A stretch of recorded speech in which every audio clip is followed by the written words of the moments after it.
हवा में उड़ने वाला घोड़ा। एक समय वीर सिंह नाम का एक राजा था। उन्हें घोड़े पे सवार होना बहुत अच्छा लगता था। उस शौक को पूरा करने वे बहुत सारे घोड़े खरीद के रखते थे। एक दिन वे अच्छे जात का घोड़ा खरीदने के लिए बाजार आ पहुंचे। सारे घोड़े बेचने वालों को अच्छी तरह पता थी ये बात कि राजा को बहुत पसंद थे घोड़े। इसलिए सब ने अपने अपने घोड़ों को पहले खरीदने के लिए राजा से विनती की। सब व्यापारी अपने अपने घोड़े के बारे में बहुत अच्छी अच्छी बातें कहने लगे। जो मेरे पास ये घोड़ा है, आप जो बोलेंगे वो सुनेगा। फिर दूसरे व्यापारी ने कहा। मेरा हाथी बहुत जोर से चलेगा।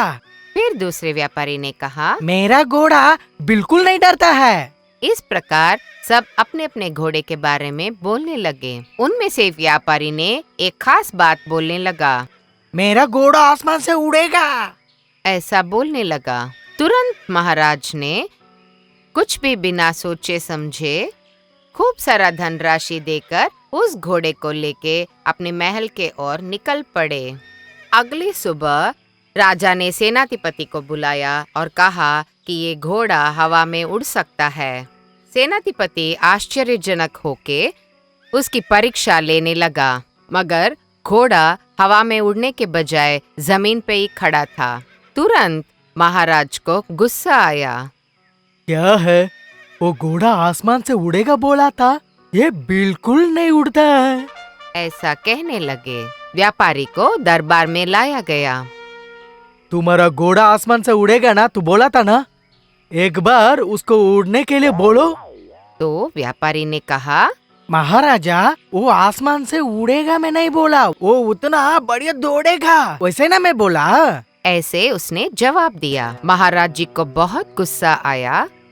मुझे धोखा दे दिया ना, इसका सर काटिए, छोड़िए मत इसको। ऐसे उन्होंने हुक्म दिया और महाराज जी ने घोड़ा संभालने वाले को बुलाया और तू है ना ये सब घोड़े को संभालते हो, ये घोड़ा अभी उड़ना चाहिए, वो काम तुमको ही करना चाहिए। ऐसे उन्होंने कहा।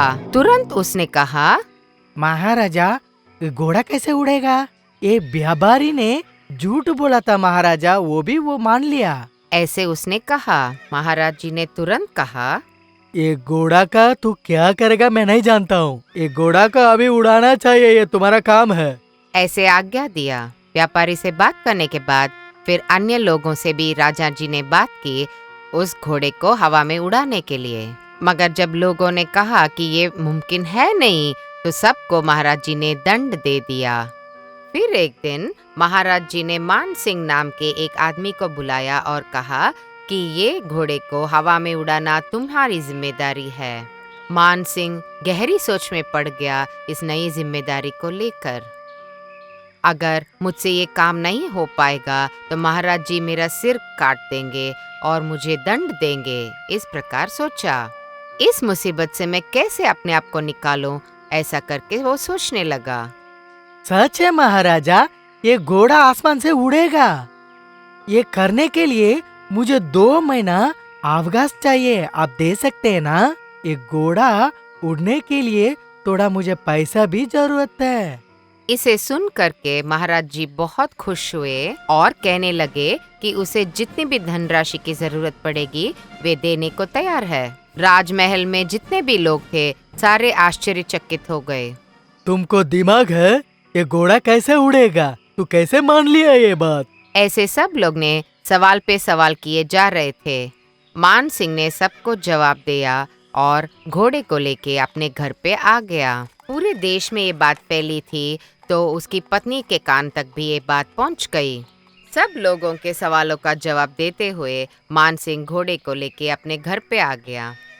क्या मैं सही बात सुनी हूँ? ऐसा उसकी पत्नी ने पूछा। सच है, तू फिक्र मत करो। ऐसे उसकी पत्नी को जवाब दिया। उनका दिमाग में ये बात अच्छा से बैठ गया, ये बात को कैसे भी करना ही है। उनको समाधान करना बहुत बड़ा मुश्किल है।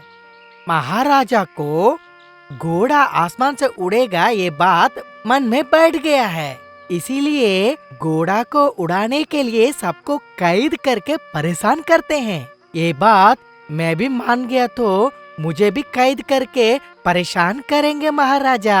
ऐसे उसने कहा तो मानसिंह की पत्नी बोली, अब तो आप बच गए हो, बाद में राजा जी आएंगे तो क्या करेंगे? ऐसे उसने पूछा।